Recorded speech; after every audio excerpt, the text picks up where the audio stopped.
مساء الخير.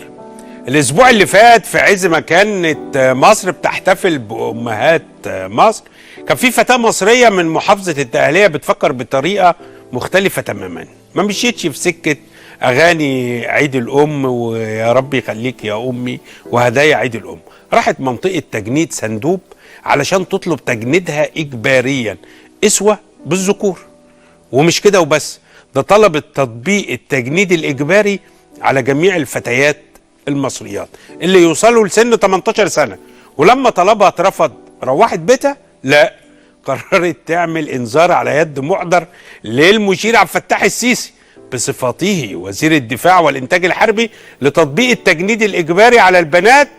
واستغلت ايه؟ قالت لك عملا بمبدأ المساواة وتفعيل لنص المادة 16 من الدستور اللي المصريين استفتوا عليه وطبقا للاتفاقات الدولية. الفتاة دي اسمها أماني عبد الله عبد القادر، وكلت محامي تابع لمركز المرأة للإرشاد والتوعية القانونية اللي اتبنى موقفها للطعن بعدم دستورية بعض المواد من قانون الخدمة العسكرية لو الإنذار اللي قدمته ما دخلهاش الجيش. طلب بنتنا أماني والإنذار اللي قدمته عمل حالة جدل كبيرة جدا، لأنها تقريبا الإجراء الرسمي الأول من نوعه بالشكل ده. جدل مش بس حوالين طلب التجنيد، ده كمان حوالين صياغة المادة 11 اللي محدش خد باله إنها بتكفل المساواة بين المرأة والرجل في جميع الحقوق المدنية والسياسية والاقتصادية والاجتماعية والثقافية وفقا لأحكام الدستور. أولا خدوا بالكم من إن المساواة في الحقوق بس، ده نص المادة 11 في الدستور مش في الواجبات. الحكاية دي عدت علينا احنا الرجالة ازاي مش عارف، بس ده مش وقته. ثانيا الجدل امتد كمان لمساحة هو التجنيد الإجباري حق ولا واجب؟ ولو بنتنا أمانة اعتبرته حق من حقوقها ونوع من المساواة وقدرت تخلي الدولة تفتح حوار حوالين تجنيد البنات، ده هيبقى اختياري ولا إجباري؟ خاصة إن الموضوع فتح عيون الكل على فضيلة الخدمة المدنية. الموضوع مش بسيط، لأن هيبقى من ضمن أسئلة أي عريس. تخيل حضرتك راح تتقدم لأي بنت فممكن تسألها وتقول لها هو حضرتك مخلصة خدمة عسكرية ولا لأ؟ وهيبقى ليه بيبان وشبابيك وتفريعات كتيرة، واحنا مصريين ما بنغلبش. عشان كده عايز اسمع رأي حضراتكم، هل توافقوا على تجنيد البنات في مصر؟ توافقوا بقى؟ السؤال التاني إجباري ولا اختياري؟ عاوز مشاركات حضراتكم. كلموني من اي تليفون ارضي على 0900 9900، وكلموني من اي تليفون محمول على 137، وخلوني كالعادة ارحب بضيوفي اللي منورين النهاردة. اهلا بيكم. وقبل ما اخد تعليقاتكم خليني اخد سعادة السفيرة منى عمر، امين عام المجلس القومي للمرأة. مساء الخير استاذة منى. مساء الخير يا فندم. عاوز اعرف رأي المجلس القومي للمرأة في الفكرة اللي اعلنتها بنتنا اماني. والله هي مش فكرة، هي انا فخورة جدا بيها وفخورة بانها بتطبق الدستور، وبأرجو ان هو كل مواطن مصري يفكر زيها، وفخورة بالوطنية اللي هي اظهرتها واللي اظهرتها البنات اللي ما اقتصرتش. يعني المجلس هيدعمها؟ ندعمها طبعا، ما ندعمهاش ليه؟ دي واحدة عاوزة تدافع عن وطنها وعاوزة انها تفدي بروحها البلد.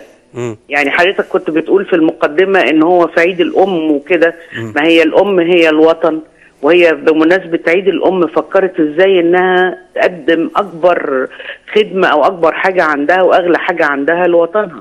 السفيرة منى عمر، تفتكري القوات المسلحة ممكن توافق؟ والله هم لو ما وافقوش دلوقتي هيوافقوا بعدين، بس الرصاصة انطلقت او الفكرة انطلقت خلاص. بالظبط، الحكاية هتاخد شوية وقت، لانه احنا ما زلنا طبعا العقلية الذكورية بتسود المجتمع، لكن احنا مش اقل من الاسرائيليات اللي هم يعني بيخدموا في جيش مش بلد. اسرائيل بس، وامريكا ودول كثيرة في العالم. يعني ان هو الموضوع ما هوش جديد، بس احنا كمجتمع شرقي ممكن نتقبل حاجة زي كده؟ ما هو انا كمان انا يعني مش مهم ان هو احطها في الاماكن اللي هي ممكن مثلا لا تصلح ليها، انما في كل الاحوال الطبيعه بتاعت البنت ممكن انها تحكم في حاجات معينه، لكن في كل الاحوال برضو هي كده بتتقدم للخدمه وبتخدم وطنها في كل مجال، يعني ما بتقتصرش بس على الحاجات السهله. ودي حاجه المفروض كل راجل في المجتمع حقيقي يبقى فخور بيها. والازهر يقدر يقدم جزء من تاريخ الاسلام لما كان المسلمات بيشاركنا في جيوش وغزوات النبي عليه الصلاه والسلام، وكانوا في الصفوف الخلفيه يعني. ده صحيح، واحنا حتى في الحروب بتاعتنا كانوا السيدات بيتطوعنا للذهاب للجبهه، يعني ما هم برضو بيبقوا معرضين ان هم يموتوا ومعرضين ان هو يصيبهم رصاصه، فايه المانع ان هم يتدربوا بحيث ان هم يقدروا ان هم يساعدوا في حمايه البلد. طيب استاذه منى، ده الكلام النظري. العملي سعاده سفيره، هل هتقدموا طلب مثلا تتبنوا هذه الفكره وتقدموها للقوات المسلحه؟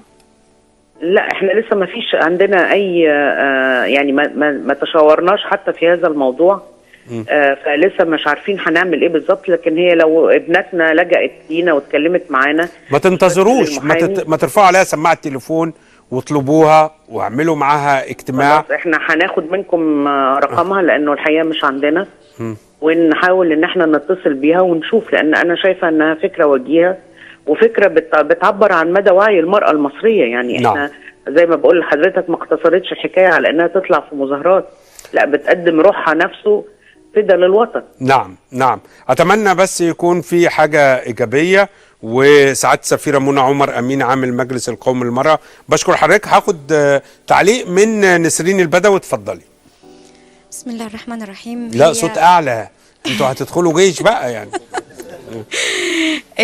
هي فكرة جميلة جدا، وانا سعيدة بيها طبعا. سعيدة بيها وبجرأتها وحماستها، وبعدين هي مش فكرة جديدة، دي حاجة قديمة. يعني انا اذكر والدتي كانت في مدرسة ثانوية عسكرية، ووالدتي هي اللي علمتني انا واخويا النشان، ازاي امسك بندقية وانشن بيها.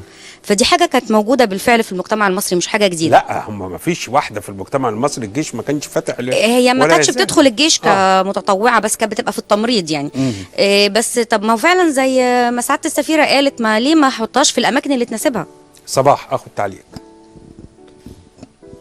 صباح رجب، اتفضلي. انا كرأي المجتمع اللي انا بعيش فيه، طبعا المجتمع مش هيوافق، بس انا كرأي شخصيا انا شايفه ان فكره كويسه ومفيش مانع من تنفيذها، لان البنت مكان ما بتتحط بتسد، فده واجب وطني، وممكن طبعا ان هي تشارك في حاجه زي كده وتدافع عن بلدها.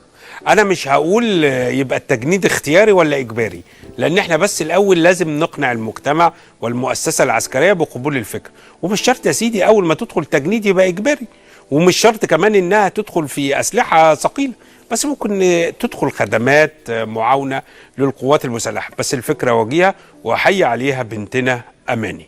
بعد الفاصل حلقه مهمه جدا هتبدا، هيشرف لي في الاستوديو 3 محافظين انا سميتهم النهارده على صفحه البرنامج مجلس محافظين مصغر.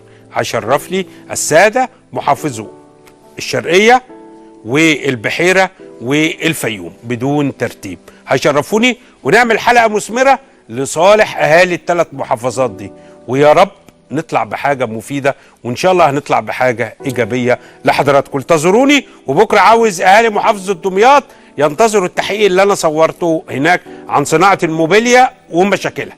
يا رب البرنامج كده يعجبكم. نطلع فاصل.